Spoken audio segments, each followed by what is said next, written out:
KJ, I'll let you spark it off. What's your initial thoughts to episode 5 of Andor? What are some highlights that we could take away potentially? Okay, so right off the bat, the music, the music already starting off pretty good. It has a methodic sound to it, in my opinion, and there's more drums going on in this time. So right off the bat, I feel like those are two really good elements. Kind of set the tone, because music, man, it really does help, and it does matter. Yeah. So music, had that kind of suspenseful, dark feel to it, especially a lot of string instruments, so like violins and violas, but mainly violins. It had like that real deep sound. So I thought the music was really good. The music was good, quiet at moments where it needed to be quiet as well. So that was really good. And just like the overall mood, just from scene to scene, where we go to, I was going to say Cassian. I guess Cassian / Clem and his group, kind of depressing, like, y'all don't even really want to do this. Y'all don't even want to go through with the mission. Yeah. And then them figuring out that he doesn't really want to be there because he's there only because he got paid to be there. So them figuring that out. Then the lieutenant, we figure out why he really involved with the group, because he had trouble with the Empire, with him getting demoted, and then also his woman. So those are two elements right there. That'd take anybody out the game, to be honest with you. Lose your little lady and your job. Oh yeah, bro, he already done. So now he done with that. So that was cool. We got to understand why he's in the mix, that guy. And then of course I like at the beginning scene how Clem / Cassian and the guy with the I forgot his name, but the guy with the crab head tattoos, because they later on in the TV show they kind of like are really conflicted, because he's always like, why are you even here? And of course he's paid, that's why he's there. But anyways, I like how they went around and he was like, this character is this, that, and the third. Kind of like that exposition about each character. Yeah, the group. It's like, this character does this, that, and the third. He gives different elements and details to talk about each character, which is really what I liked during that conversation. Kind of breaking down why this character...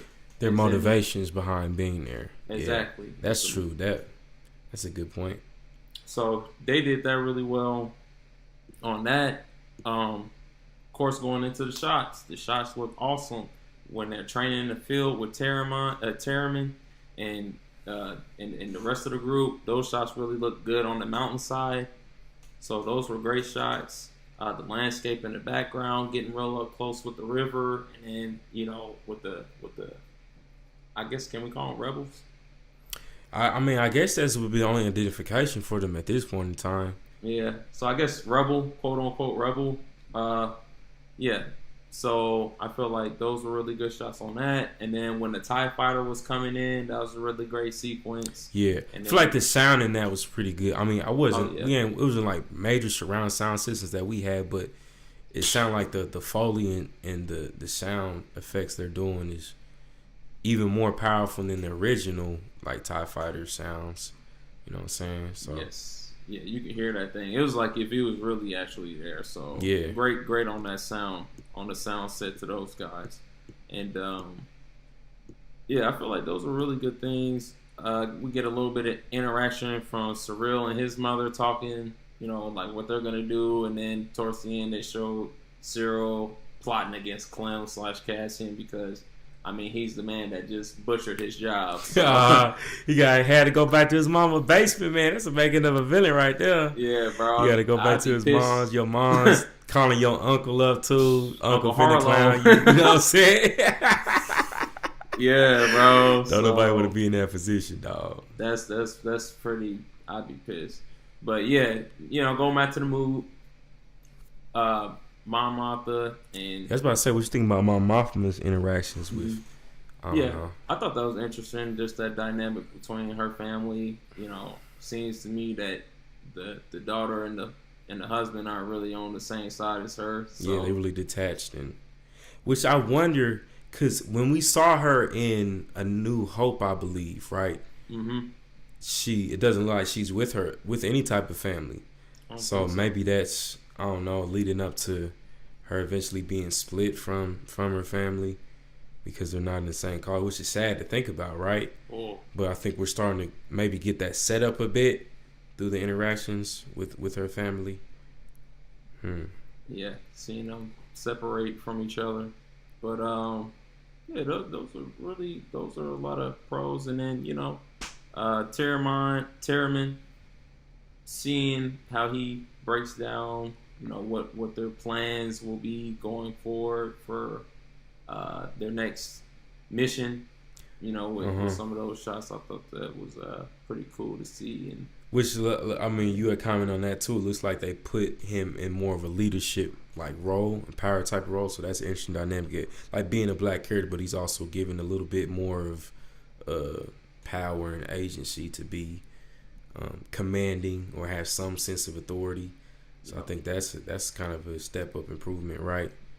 Oh yeah, that was a really great improvement. That and also getting the backstory on some of the other guys, particularly the guy with the tattoos. I keep on forgetting his name, but learning about how his brother was a farmer and, you know, farmed pepper trees, and how he got killed, which is the reason why he's doing the axe forgets, but not the tree is what it was. Yeah. So, yeah, that's why he pretty much hates the Empire. So everybody has some sort of distaste for the Empire, is what we're seeing between each of these. That's what they're showing. But it's interesting to know that, that's interesting to say the least. We got any your thoughts? Yeah, Skeen. No, his name is Skeen. That's his name. Skeen. That's what his name is. I thought his name was Skim. Forgot Skeen. it. Skeen. There we go. But yeah, it was funny when he snatched Clem chain. Oh man, bro, it was just like Devo. Give me your chain. My grandma gave me that chain. My grandma gave me that chain. Boy, he pulled out that Kyrie. He said, "This is 30,000. This is 30 stacks, man. What's this dude doing on this mission?" You know what I'm saying? And then Vel had to fess up like, "Hey, look. Yeah, I knew about it." You know what I'm saying? Exactly. So it's just like, dang, like, should have just been honest out the gate with him. You know what I'm saying? Just said something out the gate. But you know how the game is, you feel me? You know how the game is, bro. But I don't know. Yeah, I say that's initial some highlights of the episode for sure. Let us know what your thoughts are. Comment. What are some things you liked about episode 5, The Axe Forgets?